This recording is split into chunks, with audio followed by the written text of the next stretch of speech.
the key challenge to figuring out your superpower is disengaging what this is up here and trying to make sure your social mask, your ego, isn't saying, well, my superpower is making money.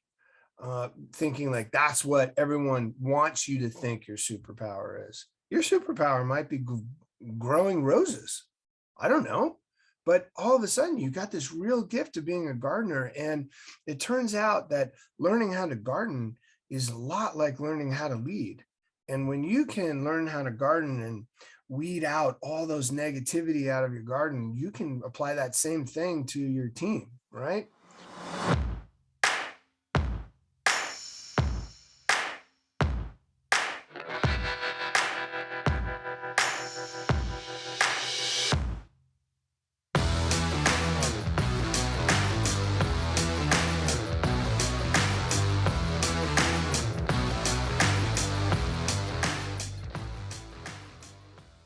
Alden! Dude, oh my God. Okay. Hey, so I'm so this is great talking to a squid. You guys just beat us in football. I'm really bummed about I that. gotta tell you, I am a betting man. I was like, we ain't not beating Army this year. Army's 8-3, and they are looking strong.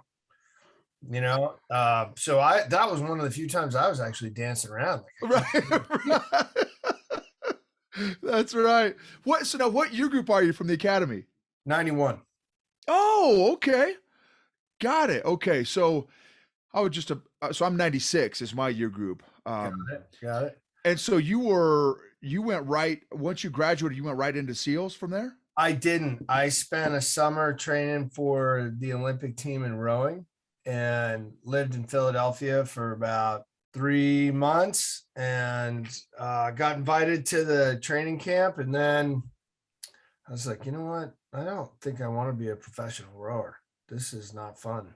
And then showed up as the last member of my class in SEAL training. Wow. Okay. Yeah. And I was reading your website. You're just a little bit of an achiever. Like, I've seen all this stuff. It's one step at a time, brother. You just climb that mountain. Holy cow, man. It is incredible all that you have done with your life. What do you think what do you think has led to you being this rock star? That is a funny question you ask. And I never set out to be what you just said, a rock star. I always set out to do things that made my heart sing, things that not just, and part of what makes my heart sing is like questioning, hey, can I actually do that? Is that even possible for me? And in the earliest days, it was being an active kid. And what I mean by that is I was diagnosed with asthma. And I remember very distinctly this doctor growing up in Massachusetts looking at me with these like thick Coke bottle glasses. And he looked like an old Danny DeVito, right? With white wispy hair, but he talked in this nasally Massachusetts accent. And he'd say, Mrs. Mills, I see what the problem is with this kid right here. He's got smaller than average sized lungs and he's got asthma. He needs to lead a less active lifestyle. I suggest a game of chess. That's when I really discovered my first leader, and that was my mom. And my mom, she dug her fingernails like velociraptor claws into my arm, and she just said, nobody defines what you can or can't do but you. Do you hear me? And I didn't get it at first, right? And but they just kept going, and mom and dad, like, hey, nobody defines what you can do. Go. So what if you scored on your own team in basketball? Go try another sport. And I was terrible with ball sports, right? And eventually I found a sport I really loved, which was sitting on my butt going backwards, rowing. And that took me to the Naval Academy. That took me to SEAL team. That took me to being an entrepreneur.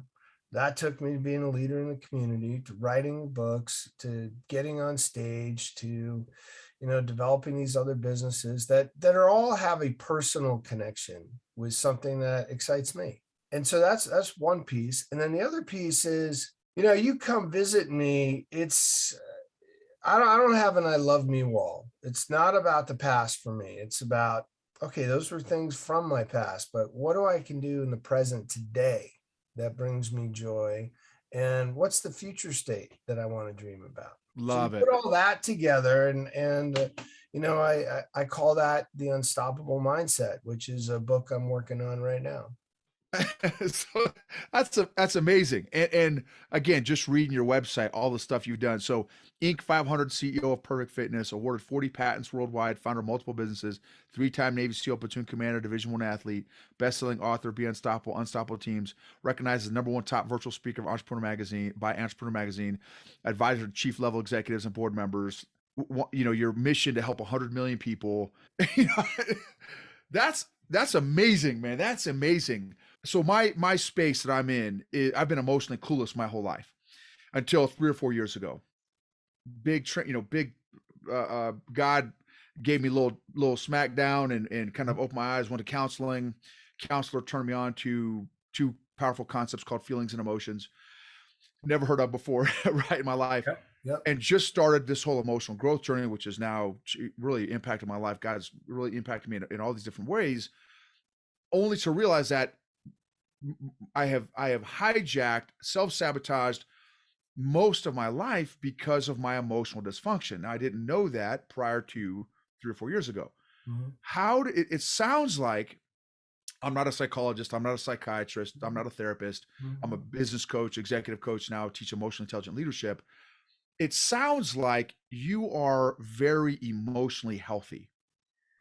I obviously I don't know you from Adam's House, Cat, right? Other than you're this rock star in all these different areas. How did you get to be emotionally to the place where you have this capacity to do and accomplish all that you've accomplished? Okay, you just mentioned a couple of key magnetic charges in our body, feelings and emotions. There's one other component, and that's called thinking, right? Your thoughts. So I did not invent this loop, right? There's lots of psychologists, neuropsychologists who think about this, and I geek out on this as well. And I applaud you for having some divine intervention. Been there myself, brother. That is a key piece of what I would call our molting. And we've all gone through some molting stages, especially us who've been through service academies, who may not have been the round peg in the round hole, more like the octagonal peg, right? Just jam that thing in there. First of all, I was no golden child. Graduated most demerits in my class in the Naval Academy. Almost got kicked out a couple of times. I have failed way more than I've succeeded. I want to be really clear with that. I just had enough courage to keep getting up and keep going. I've suffered all kinds of emotional wounds over my lifetime, and I've had to dig deep to learn ways to overcome those. And one of the key things is this thinking feeling loop. Now, the thinking feeling loop, it works both ways, right? And this is how you think about it from a neurological standpoint. A thought is an electrical impulse, a feeling is a magnetic charge, right? So you get an electric charge and magnetic charge. A thought gets reinforced by a feeling, becomes an electromagnetic charge, and can either send you into a negative polarity or a positive polarity. I'd say in the beginning, I had no idea about these things, right? Polarities. I mean, good God, I nearly failed electrical engineering twice. Double E was double D for me. But I also kind of got in tune with what felt good in my gut. And when you start to realize, like, hey, it is not helpful to think about how badly I suck at something. It is a lot more helpful to think about, hey, well, you know what? Yeah, that piece and that piece and that piece and that piece didn't go well, but I'm pretty good at that piece. Like I'll keep trying that piece and then expand my beachhead a little bit more. So I had a lot of self-counseling that I did. I spent lots of days underneath the water in submarines or in the penalty box at the Naval Academy on restriction, or I was sick for years with pneumonia and things. So you'd spend a lot of time going inside. And I've also sought counsel for some really wise people that have all kinds of different philosophies, from Eastern philosophies to Indian Sanskrit philosophies to the divine himself. And in each one of those, they've helped you kind of shed a layer of your own ego armor and your social mask, and help you identify what really makes you tick, what really brings you the joy and fulfillment. And now I just try and seek it every day. And the best way I can tell folks to seek that is to be in service to others without expectation of return, and be in service with your superpower. With each of us has our own gift. If we do that, that joy, that fulfillment, that love, compassion, it's in our life every day. Okay, so love that. That's awesome. You said some really great things in there. So I love the, what you just concluded on, you know, um, figure out ways to maximize your superpower to the world. So in my own experience, I have not been able to do that until I figured out how to do the first thing that you kind of shared is the whole getting in tune with yourself and realizing, okay, this thought process, the negative polarity, right, is leads to not a good outcome. This positive kind of polarity does lead to a positive outcome. It took me, so 8 years of, I had the old Louisville slugger, beating myself up every single time I make a bad decision, Mhm. and guilt trip, right? I had a PhD in guilt trip and stuff. And one day God's like, he's like, hey, McFly, how's that working for you? Right? What's the outcome of you beating yourself up for 8 years now? How's that getting you closer to my will for your life, or your ability to apply your superpower? So that process, how does one get better at becoming self-aware enough to even realize what their superpower is, and then how to bring that superpower to bear to the world to make it a better place? That's a big question, right? That is, first of all, get everybody really comfortable with reflection, inspection, discovery, and repeat. The first piece of, discovering your superpower, I talk about it in my second book, Unstoppable Teams, in the second chapter. And I talk about it in the way that you're walking in the woods and you're trying to take a triangulation, a compass position of where am I?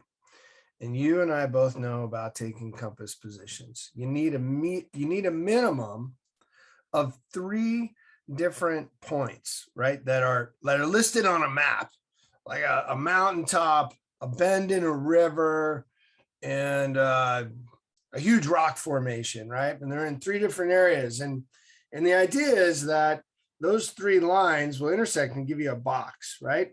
And the more points that you get, the smaller the box and the better accuracy your location. So here's one way to start, is that I want you, audience member, to go out and find three different trusted people in your life.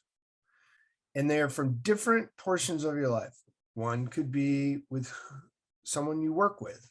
One could be someone you're a good friend on the bowling league with, or you like to go biking with. It's a social friend, but it's a trusted friend, right? That gives you really good, caring feedback, even when you're not really wanting it. And then you go find someone from a volunteer group.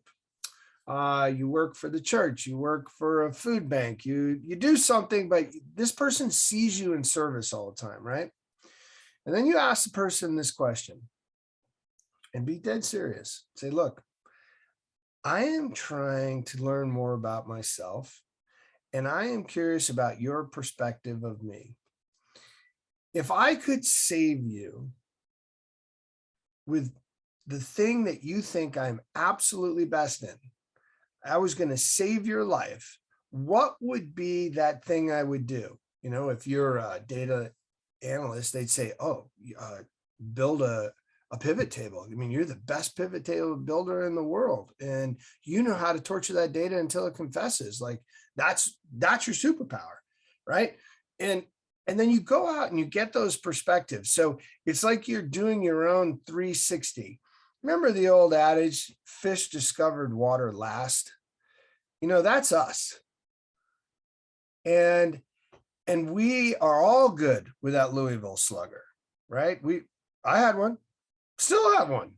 Like, come on, lazy bones, what are you doing sleeping in? Get up. I'm like, oh, but it felt so good today, right? And go out and ask that question. That's part one.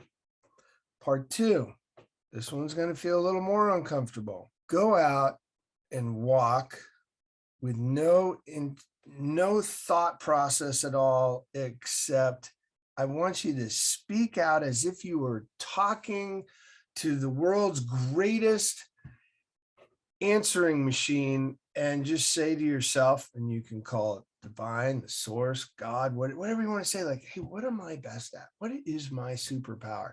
Just mumble that as you're out for a leisurely walk, thinking of nothing. Repeat it a few times. Just think about it. And then keep your filters on and see what happens if you do that for a couple of days in a row. Break. I call that, I just happen to have these here. These are not the same ones. Remember the movie Terminator? Right? Yep. And he had the gargoyle glasses, right? And he's walking in the very first time. And this was like the first movie. And you see a heads up display pop up, and it's getting facial recognition before we ever knew what facial recognition was. And he's going down and he's seeing all these beautiful women in the bar. And it's like, not Sarah Connor, not Sarah Connor. And then there's this kind of homey, kind of looking girl. It's like, Sarah Connor. When you start asking yourself that question, hey, God, anyone? Is anyone there? Could you tell me what my superpower is? What is that? What's my superpower? Watch what will happen. If you ask that enough times, one, you'll park it in your subconscious. Your subconscious will start sending you subliminal messages on it. And then some people will come up to you out of the blue and be like, hey, you know what, Noble? You are so good at making people feel comfortable and making them feel like they have so much more positive energy than they originally thought. And a compliment like that will come out of the blue. And then the final piece is just start looking back at every great achievement you've done and think about why you did it and what was the key piece of that achievement. What was the thing why did you want to go out and stand in front of the class and be the lead on the debate team? Or why did you want to go throughout the community and help all these older people rake up their leaves? No one else did that. What was that? You'll start walking your bullets in on target, right? You're going to be a machine gunner. This is not a sniper exercise. A sniper exercise is you're waiting and you shoot just the right bullet and you miss a target. Machine gunners know they're going to miss a target, right? They shoot in front of it and they just walk the bullets in. That's what these exercises are about. Awesome. Awesome, Alden. That was fire, man. Love that. Great. Dude, you're fire. I'm honored to be here with you. This is great, Alden, man. This is awesome. Well, okay, so this is good. When your left hand's on fire, for God's sake. That's right. Look at you, attention to detail. That's great, man. So what are your superpowers? That's another, okay. That you got me thinking about some of these more. I read this great book one time called Aspire, Aspire. I don't even know if it's in print anymore, but if you're really kind of scratching your head, trying to think about what your superpower is, Aspire is a book written by a gentleman who is focusing on etymology, right? Study of words. And he goes through 10 different words throughout the world. And some of the words you've heard, like I think namaste was one of them, and karma, and words like that. And at the very end, it kind of builds up to, now you describe your verb. What's your verb that you love the most, right?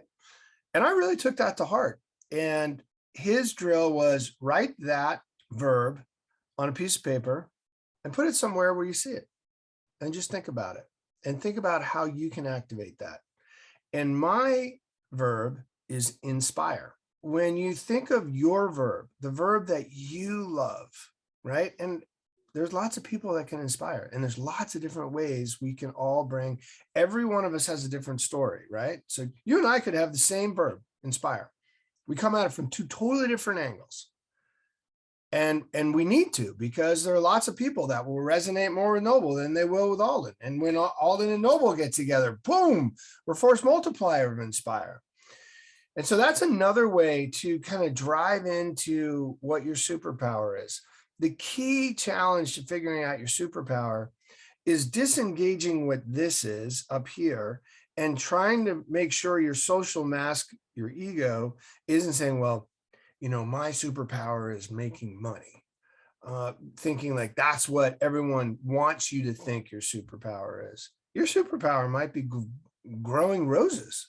I don't know. But all of a sudden, you got this real gift of being a gardener. And it turns out that learning how to garden is a lot like learning how to lead. And when you can learn how to garden and weed out all those negativity out of your garden, you can apply that same thing to your team, right? But figure out your verb, the verb that really connects and makes your heart sing. And you'll feel it, right? When you get congruent, and So, congruency, head and heart. oh, got it. Yeah, love that. Okay, so how long did it take you to identify that verb, your verb, inspire? That wasn't the hard part for me. I read that book and I knew it immediately. I'm like, oh, I know what it is. It's inspire, right? I could go back and look at every opportunity that I had when someone in high school would be like, all right, Mills, come on, you talk to the team this time. We want to hear from you.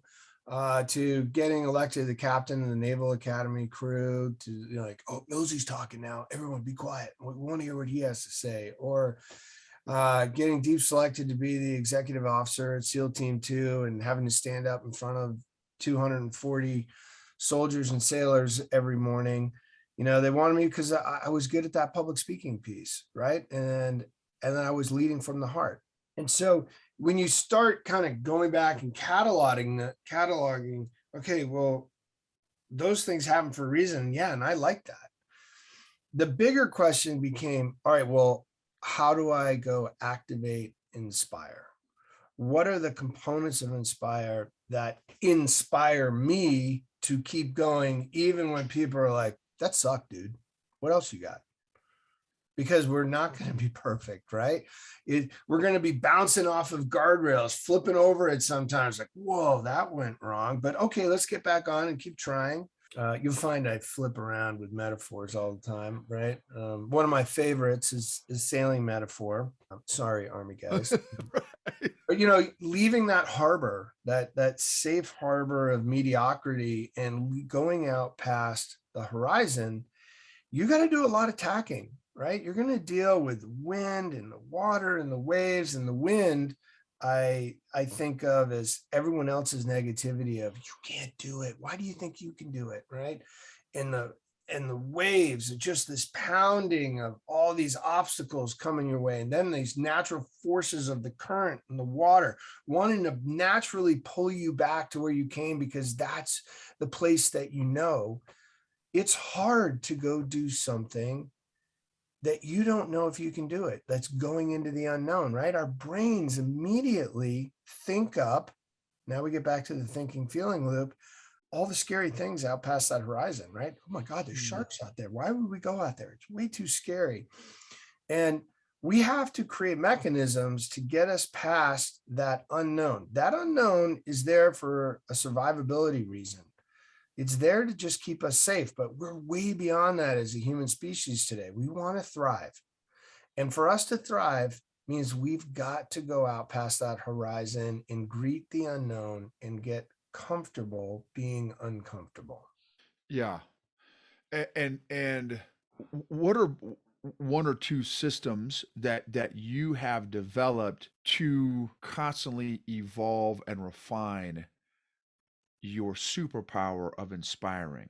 So the first system, and I want everyone to appreciate, I do a lot of leadership coaching to large, Fortune 1000 companies, is to understand that all leadership starts with how you lead yourself. And think of your leadership actions like a pebble being dropped into a calm pond, right? Dead calm. And then bloop, that pebble is you. That's your leadership action. That's you taking an initial action. And initial action could just be a thought, but it radiates out these series of concentric circles. And your first circle is you. The second larger ring is the team you lead. The third is the culture that is created from the actions of the team. So it goes you, team, culture. And when you ask about, that's a framework. It's not so much a tool, but that's a way to just think about your leadership improvement and how it's so important not to focus on your teammates as it is to, wait a minute, I've got to probably change some of the things I'm doing so they can better embrace what I'm doing to help them. And the first leadership tool that I use a lot is what I call the focus funnel. All of us have a focus funnel. And a focus funnel is nothing more than this. This is how focus works. It funnels our energy into taking an action. Now, that's the simplest thought process. Now, you have to understand, when we focus our attention on something, right? That's a thought. We're reinforcing it with a feeling, and the thought and the feeling come together to go, all right, move body to the left, to the right, forward, write book, do this, right? Because we have created a thought feeling cycle. One of the challenges we can get is we can get the negative side, which I call the fat bastard syndrome. Fat bastard from good old Austin Powers, right? You remember that Scottish character that Michael Myers would play, and it'd be like, I'm unhappy because I'm fat, and I'm fat because I'm unhappy. Okay, that's the thinking feeling loop. But we can do the total opposite. I'm kicking ass because I'm a badass, right? One spinning us down into an abyss of negative hypothetical misery, and the other is jettisoning us up into this positivity of kick-assness, right? And so you have to be really conscious and aware, where am I putting my focus? Am I putting my focus on that as an obstacle, or am I putting my focus on that obstacle that's wrapped in a really awesome opportunity that's going to build me the strength that I'm going to gain from this struggle to go way beyond whatever thought I could do? Do I greet an obstacle with, yes, this is exactly the kind of training I needed, bring it on? Or am I like, oh my God, this is never going to happen. Look at this. We're almost out of money. Forget it. It's game over, dude. And why even start, right? Now, our focus funnel springs all kinds of different holes. On one side of the funnel, it springs holes that are external, from people saying, that can't be done. I don't know who's done that, therefore it can't be done. To times of the day that our focus wanes, or we've eaten too much of a carbo load and we're just, we're tired, man, game over. We have to be aware of the external forces of any particular day. And then the inside forces are the ones that are our biggest challenge. And they have to deal, they're all fear-based. They deal with doubt, all kinds of different fears, fears of failure, fears of shame, fears of guilt, fears that there's just, I've never done it, therefore it can't be done, to another very important component, and that is our beliefs. Now, that moves into a whole nother set of tools. I will share with you the acronym. We could spend a couple hours on this as a workshop, what I do with folks when I'm teaching them how to overcome and change a belief. But here's the Cliff Note versions. A belief stacks a behavior, which then stacks a habit. The habit is the tip of the iceberg. And we have to be aware of that habit. Now, the acronym I use is called ACT, A-C-T, little so, ACT, so I can. ACT so I can. The first part, I want you to think of the 12-step process of you're an alcoholic. By the way, we have alcoholics in our family. There's nothing negative about it, right? That's a challenge. That's a struggle that gives all kinds of gifts for people who overcome it and face it. Step one of the Alcoholic Anonymous challenge is acknowledge, right? That's the A of ACT. Number two is I'm making a commitment. I'm going to commit to this piece of actionable code that has created a habit for me, set from a behavior that's born out of a belief that I need to change. It could be a very simple habit. I show up late to meetings because I hit my alarm clock 3 times every morning on snooze. I need to change that to getting up the first time my alarm clock goes, right? That's a very, very simple one. The ones we really need to be working on, and we start with those, but then you got to get to the ones that say, I can't, right? We all have these beliefs that say, well, I can't do that. I've never done that. Like I was a terrible runner at West Point. Why would I ever think I could run a marathon? I'm not even going to try, right? That's a negative hypothetical. So then we get into the I can component. That the T, by the way, of ACT is take action. The take action is a 4-step process. Identify, challenge, assess, neutralize. It's a loop. I call it the belief loop.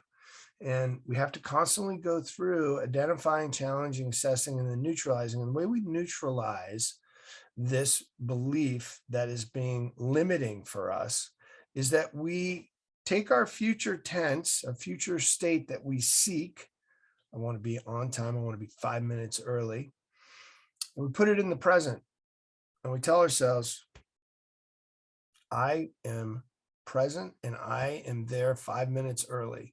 And I'm going to start associating emotions that make me feel what it's like to be there those 5 minutes early, or more importantly, make me feel what it's like to stand on the medal stand or completing a marathon when I couldn't ever run a mile. What's it going to feel like when all my friends are there and I'm walking across or running across? I did something I didn't think I could do. We have to be dreaming about that with emotions connected to it in the present tense. I just threw a lot at you, Noble. That was a truckload. Yo, that was a truckload. That was a truckload, and I'm super stoked to go back through and review this interview. That was all steak. That was excellent, excellent. So, well, I've got two more questions, but I'm paying attention to. I want to be sensitive to your time schedule here. What are you working on right now personally? What is your current evolution transformation that you're currently working on? Staying coherent or congruent throughout the day, every day, in a mindset of how can I best serve those that I work with. And when I say coherent or congruent, I am really talking about a connectivity between the head and the heart. And, when people say they're practicing mindfulness, they're talking about being present, and they're talking about this continuity of how I feel between the heart and the head, and making sure that when I'm making decisions and helping somebody, it is the best that I can offer them. And, I do some very specific one-on-one coaching and group coaching, and they're exhausting for me because I give everything I have energetically, emotionally, mentally, spiritually to helping someone do more than they originally thought possible. And when you that's the goal, right? You mentioned like, oh, he wants to help 100 million people. I want to be very specific. That's 1% of the world's population. I want to help them do something they didn't originally think they could do. And that means, how do you scale that? How do you track that? How am I able to create something simple enough that will help people have the courage to say, you know what, I think that might work for me. I'm going to try a baby step course for them, but it's a huge step for them, right? Someone else might be like, oh, I did that 10 years ago, but somebody's like, that's the biggest mountain I've ever climbed. I can't imagine climbing a 2,000-foot peak when someone else has climbed a 20,000-foot peak, right? I'm not after anybody turning, oh, I want to be just like Alden. I want them to be their authentic selves. To be their authentic selves mean I have to be my authentic self all the time. That takes practice, right? That takes practice, not to let the world's egos and viewpoints kind of contaminate yourself. So staying true to yourself can be very hard. Keeping the doors of gratitude and love open, so you're receiving from above, not from below. That takes practice, and you have to be a continual example when you're encouraging people to be the best versions of themselves. Awesome. Alden, this is amazing, bro. Doesn't have to be the first time we're together, Noble. I love what you're doing. You fire me up, man. Awesome, man. I told you I'd give you all I got. Well, you brought it, man. I will tell you, you were true to your the thing that you're working on in terms of bringing your A game. And here's the thing: is you did it, at a time where it kind of caught you off guard, right, with the whole scheduling thing, and Caught myself off guard. Well, to be able to, I mean, no joke. I mean, to be able to just show up and like, boom, bring such great skinny. It's clear you're living it. You're living it. You're not just, oh, hey, because I work with executives too, some senior guys, and just because you're in a certain role or position does not mean you're emotionally intelligent, does not mean you're emotionally healthy, right? No, And so suffer. that's exactly well, and a lot of people too. What I found is, well, and me, I'm a perfect example of this too. I have been pseudo successful, whatever that means, right? Whatever successful means, for unhealthy reasons, right? Because I've been a people pleaser addict, because I've been emotionally needy, right? And so I have achieved for some unhealthy reasons in the past. Finally, I feel like I'm in this place and space where I can finally be, I can do and be who I feel like God's called me to be and do from a place that I'm not emotionally needy. I'm not looking for other people's validation or approval. To your point where I can be, authentic and stuff. Okay. Last thing here, Alden, is how do we find you? How do we follow you? What resources do you have that others can kind of take advantage of and start getting their hands on? Go check out beunstoppable.com. And beunstoppable.com is all about, and there's a free course on unstoppable goal setting. I'm a big believer in manifesting the destinies that you're after. And I've put together a free video course so people can walk through. There's also some kind of pay to play pieces of that, but that's the goal, is to just get you started on dreaming, right? And the other website to check out is alden-mills.com, but you can get to either one if you go to beunstoppable.com. Okay, excellent. Alden, thank you so much. Totally appreciate your time and your wisdom and your insights. And man, do it again, Noble. I would love to fired up, brother. I'd love to stay in touch, man. Thank you so much, Alden. Have a super day, brother.